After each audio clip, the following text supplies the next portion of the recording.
Bonjour à tous, alors aujourd'hui je vous propose un exercice donc type bac S sur les probabilités. C'est un QCM pour la partie A, donc on va traiter ici. Pour la partie B, ça sera un intervalle de fluctuation asymptotique, une petite question sur une loi donc exponentielle, on fera ça dans une deuxième vidéo. Alors la partie A, donc c'est un questionnaire, 3 questions, à chaque fois une bonne réponse parmi 4, et c'est vraiment 3 thèmes différents. Un premier thème ici pour la question A, ce sera des probas conditionnels pour que ça intéresse. Ensuite, on a donc en deuxième question, ici vous voyez la taille d'un échantillon à déterminer. Et puis une loi normale pour la question 3. Donc on est parti, première question. Lisons le texte avec attention. Dans les parties A et B de cet exercice, on considère une maladie, on va la noter grand M, et tout individu a une probabilité égale à 0,15. Donc la probabilité de l'événement grand M, c'est-à-dire on a la maladie, c'est 0,15, c'est-à-dire 15%. Alors, toujours lire les conditions des questions. Ici, on nous dit qu'on a un questionnaire à choix multiples. Pour chacune des questions, une seule des 4 réponses est exacte. D'accord? Donc, on appelle ça plutôt un QCU, donc, puisqu'il n'y a qu'une seule bonne réponse. Et ici, quelque chose d'étrange par rapport à ce qu'on voit en général en S, aucune justification n'est demandée. La plupart du temps, on vous demande de justifier, ce qui me paraît plus logique d'ailleurs. Et ici, une réponse exacte rapporte un point, une réponse fausse ou une absence de réponse ne rapporte ni n'enlève aucun point. Donc, vous avez tout intérêt, et ça c'est important à bien le comprendre, vous avez tout intérêt à répondre, même si vous n'avez aucune idée de la réponse. D'accord? Puisque vous ne perdrez pas de points si votre réponse est fausse. Donc, il faut absolument choisir une réponse au moins parmi les 4. On nous dit qu'un test de dépistage de cette maladie a été mis au point si l'individu est malade. Donc ça, c'est une probabilité conditionnelle. Donc si l'individu est malade, sachant donc qu'il est malade, le test est positif, donc on va appeler ça P, dans 94% des cas. Donc ici, c'est 0,94. Donc en général, quand on fait ça, sur un texte, on dit MC, donc on a la maladie, l'individu a la maladie, et P, l'individu est positif. D'accord? Donc, sachant que l'individu est malade, on a 94% de chances que le test soit positif. Et on nous dit quoi? Une troisième information, on a déjà deux, donc celle d'en haut, le 0,15, celle du 94%, et ensuite, pour un individu choisi au hasard, la probabilité que le test soit positif, donc ça c'est P de l'événement positif, c'est donc 0,158. Voilà. Ça c'est le texte. Et première question, on teste un individu, et le test est positif. Donc on avait, vous voyez, 15,8% de chances que ça arrive. Et on vous demande la probabilité que la personne soit malade. Donc qu'est-ce qu'on demande? Dans la question 1, on a tout de suite arrivé à traduire. On demande donc la probabilité, sachant que le test est positif, que la personne soit malade. Donc c'est P de M, sachant P. Donc voilà la question. Alors la formule de P de M sachant P, c'est donc quelque chose qu'il faut connaître. C'est donc probabilité de P inter M divisé par probabilité de P. Alors on connaît probabilité de P, c'est 0,158. La question c'est est-ce qu'on connaît P de P inter M? Donc là pour ça on va faire un petit arbre et on va regarder si on arrive à remplir toutes les branches. On va se laisser guider par le texte. On connaît la probabilité de M, donc 0,15. Et comme on connaît P de P sachant M, on peut poursuivre ici. D'accord? Donc on a M bar, 0,15, 0,85. Et ensuite P de P sachant M, donc ça vient ici, ça sera 0,94. P de P sachant qu'on arrivait de l'embranchement M. Ici donc P bar 0,06. Est-ce qu'on peut répondre à la question déjà? Oui, pourquoi? Regardez, la probabilité de P inter M, c'est la même que la probabilité de M inter P. D'accord? Et donc, P de M inter P, par le principe multiplicatif des arbres, c'est 0,15, c'est-à-dire P de M, fois P de M sachant, P de P sachant M, donc 0,94. Donc on a tout ce qu'il faut parce que P de M inter P, vous savez que c'est P de P inter M. On peut changer l'ordre des intersections, donc dans la formule, il y en a exactement ce qu'il faut. On a le numérateur et on a le dénominateur. Donc ici, on aura 0,15 fois 0,94 divisé par 0,158. 58. Donc déjà, ça n'est pas la réponse D, puisqu'on peut savoir, on a réussi à le faire. Et vous voyez que la division, ici, nous donne 0,892.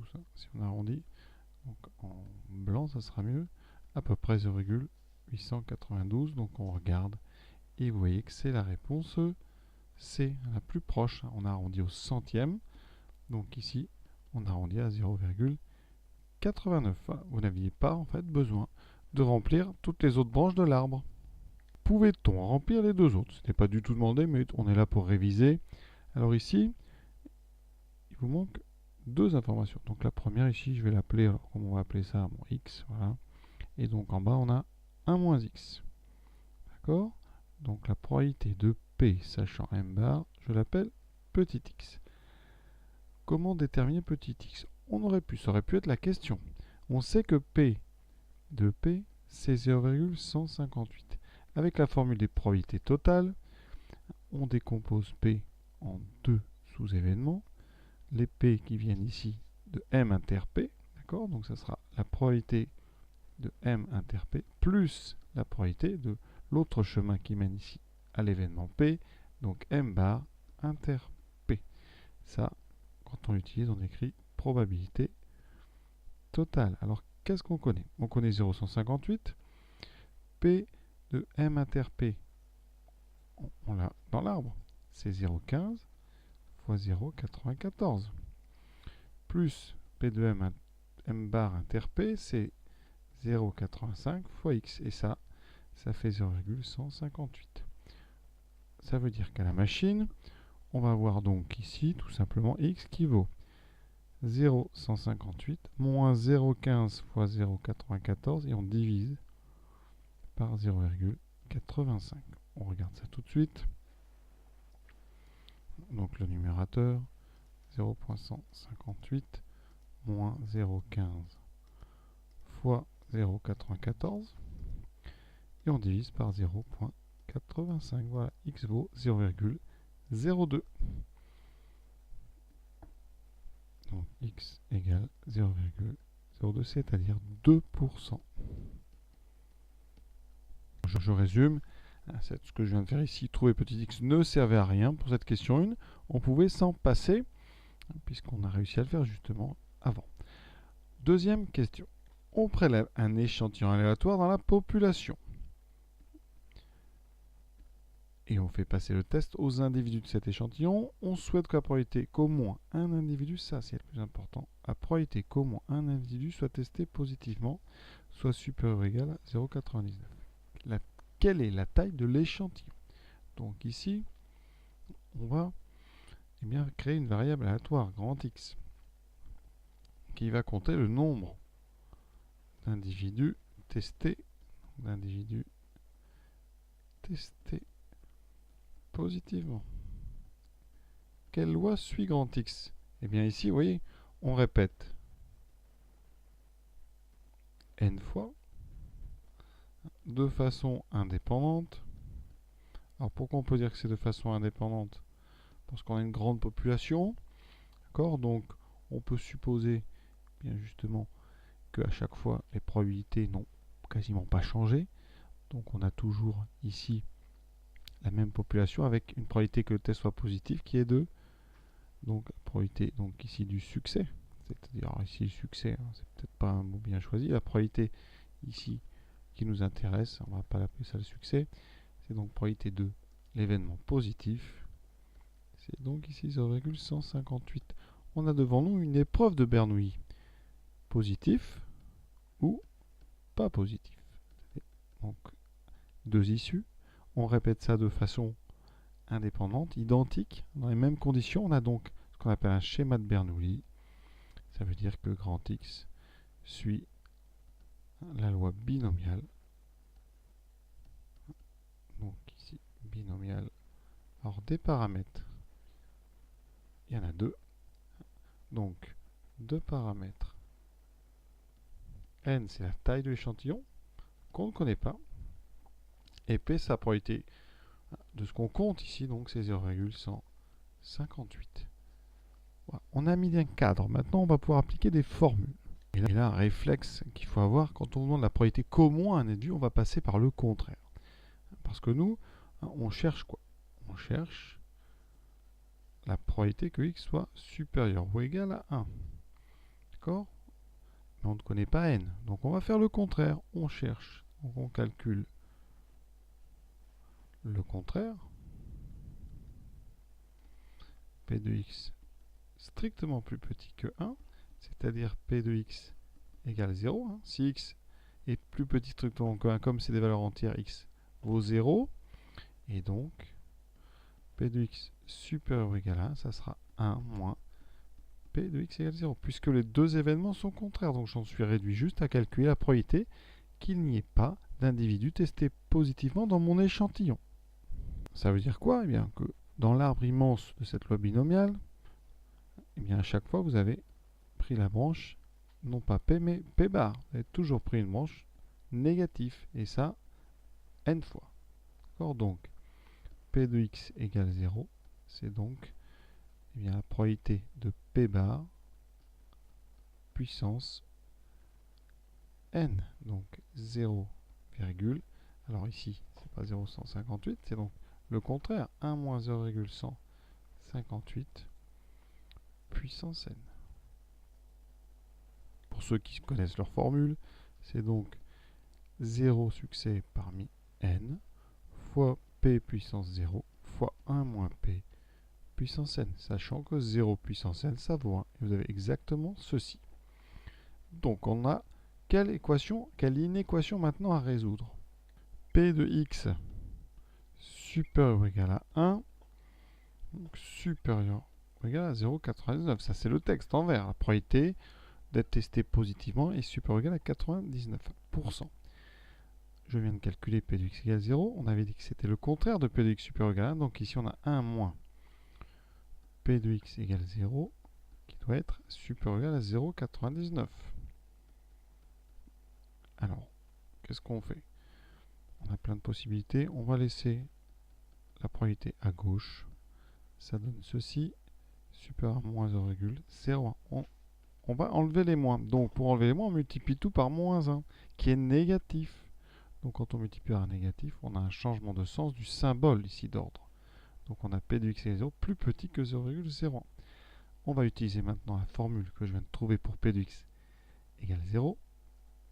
Cela me donne donc 1 moins 0,158, c'est-à-dire 0,842 puissance n doit être plus petit que 0,01. Et je vais utiliser ici, à partir de maintenant, la fonction logarithme.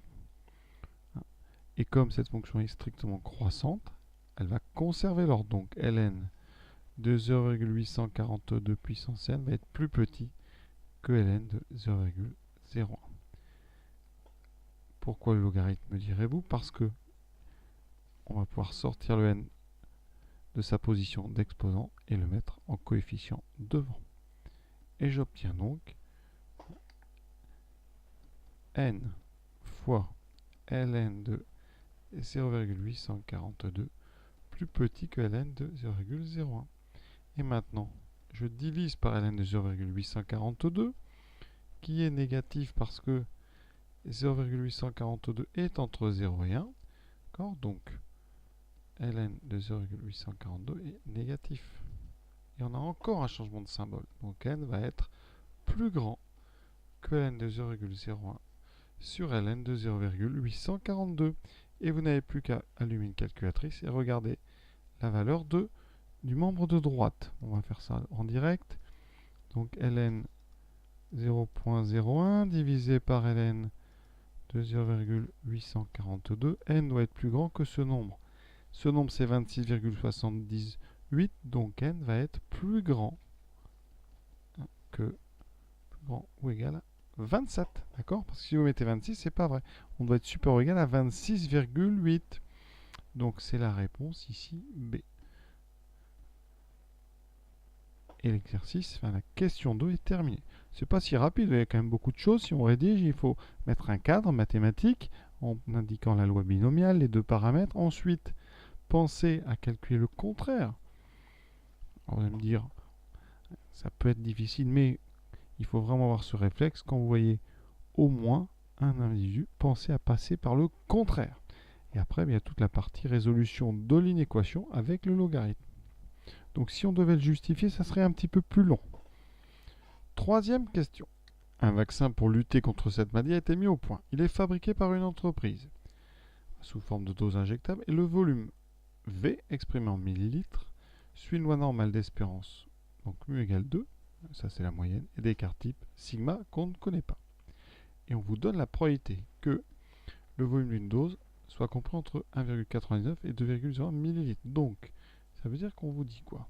On vous dit que la probabilité que V soit compris entre 1,99 et 2,01, cette probabilité, elle vaut 0,997. Alors, ce 0,997, c'est donc 99,7%. Ça fait penser instantanément à la règle des, ici, 3 sigma.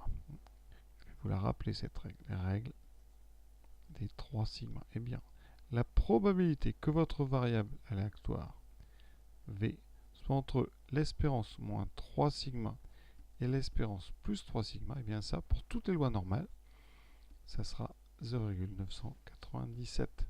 D'accord? Donc ici, on va essayer de voir si on est dans ce cadre-là. 1,99. C'est effectivement 2 moins 0, ici 0,1, c'est-à-dire 2 moins 3 fois 0,01 sur 3. Ça veut dire qu'ici, sigma a tout l'air d'être 0,01 sur 3, un tiers justement de cet écart. Et on regarde de l'autre côté, 2,01, c'est 2 plus 0,01, c'est-à-dire 2 plus 3 fois 0,01 sur 3. Donc, conclusion ici, mu moins 3 sigma, c'est bien 1,99. Mu plus 3 sigma, c'est 2,01. Donc, ça veut dire que eh bien, votre 3 sigma, c'est justement le 0,01. Voilà pourquoi j'avais divisé par 3. On a 0,01 sur 3. Et ça, sans machine, on voit que c'est 0,0033, etc. avec une répétition infinie de 3. On regarde, qu'est-ce qu'on nous propose? Sigma égale 0,02? Non. Sigma 0,003? Non plus. Donc on a le choix. On a un nombre plus grand que 0,003. Donc c'est la réponse C. Vous voyez, c'est vraiment l'utilisation de la règle des 3 sigma qu'il faut vraiment connaître par cœur, ce 0,997. Ouais, je vous invite bien évidemment à faire la partie B de cet exercice avec une loi ici exponentielle de paramètre lambda. Il faut déterminer la valeur moyenne de la durée donc d'un médicament, d'efficacité d'un médicament. Et ensuite, deuxième question, c'est un petit peu un panorama de ce qu'il faut savoir.